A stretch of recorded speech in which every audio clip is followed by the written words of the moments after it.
안녕하세요, 오신만입니다. 어쩌면 10년에서 20년 뒤에는 이 남자보다 여자가 연애와 결혼을 하기가 힘든 그런 세상이 올지도 몰라요. 오늘은 그에 대한 이야기를 해볼게요. 대한민국은 현재까지도 여자아이보다 남자아이를 좀 더 선호해요. 과거보다는 좀 더 완화되긴 했는데 그래도 남자아이가 아직도 좀 더 태어나고 있습니다. 그러다 보니까 성인이 되면 여자는 턱없이 부족하고 별거 없고 자신감마저 없는 남자는 연애 결혼을 하기가 힘들어요. 내 조부모 세대까지 10대 후반만 되면 동네 마을에서 그냥 알아서 짝을 지어줘서 그냥 사춘기 시절에 다들 결혼을 했는데, 내 아버지 세대 베이비붐 세대부터는 자력갱생으로 결혼을 하기 시작했어요. 그래도 이때까진 고학력의 여자가 많지 않았고 다들 가난하고 장남 장녀가 줄줄이 달린 동생들을 보살피는 가장 역할을 할 때였습니다. 하지만 시간이 가면 갈수록 배운 여자도 많아지고 여건이 신장하면서 한국의 가부장제는 빠르게 무너졌어요. 나도 20대를 살았고요. 90년대 중반에서 2010년 정도까지는 연애 시장에서 여자의 힘은 진짜 막강했습니다. 남자의 키, 외모, 차, 연봉, 집에 대해서 거침없는 발언들을 해도 그게 다 용인이 됐어요.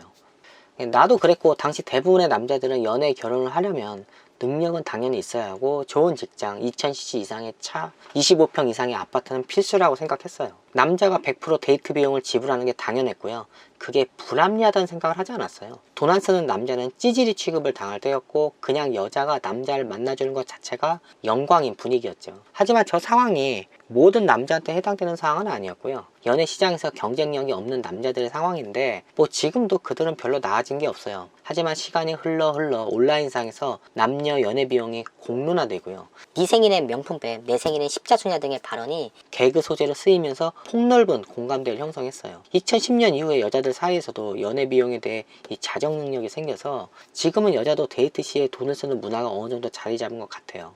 40대인 내 시선에서 요즘 여자들을 보면 확실히 과거보다는 연애 시장에서 여자의 힘이 예전보다는 약해진 게 보이고요. 나이가 들면서는 여자들의 기가 예전 같지가 않아요. 근데 그래도 어딜 가든 남자 비율이 더 높아요. 과거보다 그냥 좀 힘이 빠진 것 뿐입니다. 남자가 연애 시장에서 약자인 이유가 여러 가지가 있는데, 가장 큰 문제는 남아 선호 사상으로 과거엔 여자이면 낙태를 많이 해서 이게 사회 문제가 됐어요. 내가 어릴 때 초등학교 시절 남녀 성 비율이 맞지 않아서요, 여자 짝이 없이 남자끼리 앉은 학생이 한 반에 한 두세 명은 있었어요. 그때 뉴스에서는 지금의 세대가 어른이 되면 남자는 결혼이 어려울 거라는 전망을 내놨고요. 현재 남자가 더 많아 결혼이 어려워요. 1988년엔 남자 113대 여자 100이었고요. 1990년에는 남자 116, 여자 100이라는 사상 최악의 성비 불균형이 생겼고요. 1990년생이 저런 성비 불균형이 생긴 이유가 말띠해라, 여자 팔자 사납다는 이유로 낙태가 많이 이뤄졌을 겁니다. 하지만 세월이 흘러 고학력자가 많아지고 생각이 바뀌면서 남아서도 사상은 주춤해졌어요. 저출산도 한몫했죠. 남녀 성비는 1990년대 중반까지 남자가 110점대 74였는데 2007년 106.2, 2016년에는 105까지 내려갔어요. 한 가지 재밌는 사실은 2000년 전까지는 남자애들이 압도적으로 많이 태어났고 지금도 표면상 남자아이가 더 많이 태어나는데, 2018년 통계에서 남자의 성비가 85년생이 태어날 때에는 112에서 2018년 통계에서는 105로, 1988년생 성비는 남자가 태어날 때는 113에서 2018년에는 107로 낮아졌어요. 통계 자료를 보면 야외 활동이 많아서 남자의 사망률이 여자보다 월등히 높기 때문입니다. 1990년 유년기 남자의 사망률은 10만 명당 35.5명, 여성은 21.2명보다 많아요. 이들이 10대가 되면요, 남자는 61.3명으로 여자 30.1명보다 2배 이상 차이가 납니다. 남자들은 사춘기 때부터 오토바이 타고 좀 위험하게 놀잖아요. 내가 고등학생 때도 매년 1명에서 3명씩 오토바이 사고로 죽었어요. 체감상 병원 응급실 가도 남자아이가 여자아이보다 많다고 해요. 그리고 군입대 이후 사망사고로 1993년에서 2013년까지 매년 195.6명이 죽었는데, 이건 사건, 사고, 사망자만 말한 거고요. 질병, 민간인의 군인 피살, 작전 중 전사는 이 제외한 사실입니다. 실제 사망사고는 더 많다는 이야기예요. 자살률도 남자가 월등히 높아요. 남자는 2015년 사망 원인 통계에 따르면 9,559명, 여자는 3,554명보다 많고요.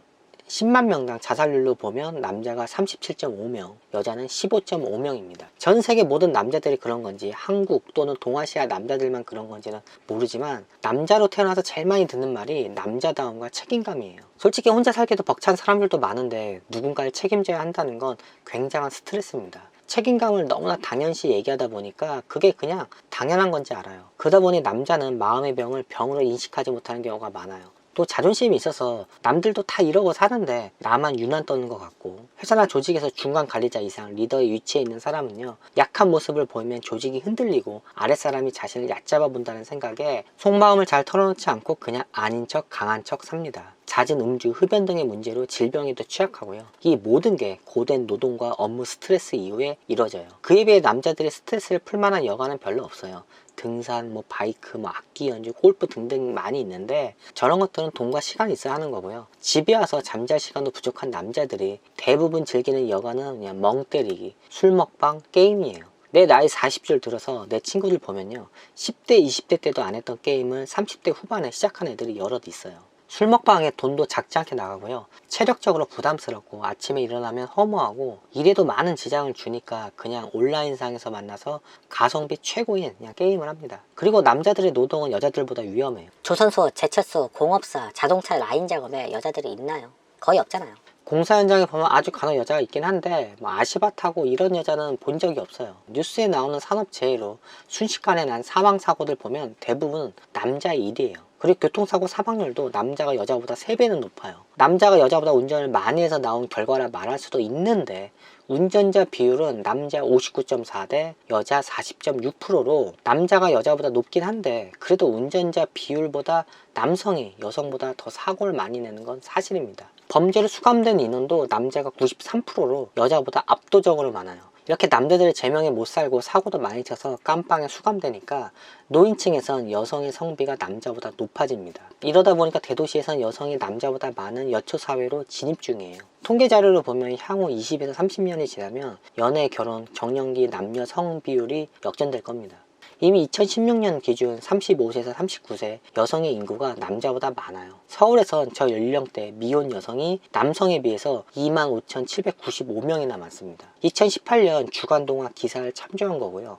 여초 현상은 가면 갈수록 더 두드러질 겁니다. 30대 중후반 미혼 여성이 남자보다 많은 이유가 남자가 국제결혼에 더 적극적이어서 그래요. 통계청 자료를 보면 2019년 혼인 이혼 통계에 따르면요, 지난해 혼인 건수는 23만 9,200건으로 1년 전보다 7.2% 감소했어요. 이런 가운데 외국인과의 혼인은 2만 3,600건으로 전년 대비 4.2% 증가했다는 자료가 나옵니다. 한국 남자 외국 여자의 결혼이 17,700건으로 외국인 혼인의 74.8%를 차지하고요. 2016년 이후 4년 연속 매년 늘어나고 있어요. 재밌는 건 한국 여자 외국 남자의 결혼은 2019년 전년 대비 2.2% 줄었는데 한국 여자와 결혼한 외국 남자의 국적이 1위가 미국, 2위가 중국, 3위가 베트남입니다.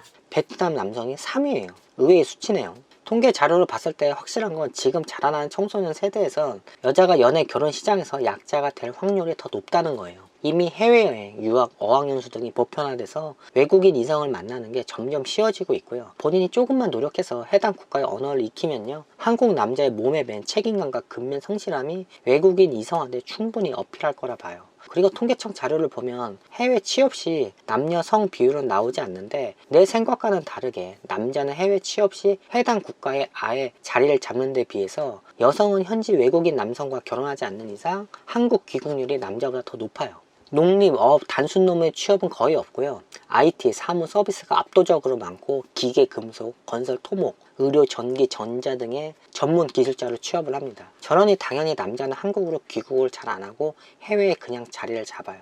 사무, 서비스 빼곤 다 남성 비율이 높은 일자리입니다. 여러 통계 자료를 보면 취업이 힘든 현 국내 시점에서 많은 수는 아닌데 나름 젊은이들이 한국을 벗어나 다양한 방법을 찾고 있어요. 국제결혼도 과거처럼 시골 노총각이 나이 들어 하는 결혼이 아닌 국제결혼도 점점 젊어지고 있어요. 이미 20대를 넘어 30대에 접어든 여자 입장에선 남자친구가 결혼에 대해 확답을 주지 않아서 불안해하는 모습을 내 주변에서도 심심치 않게 보고 있어요.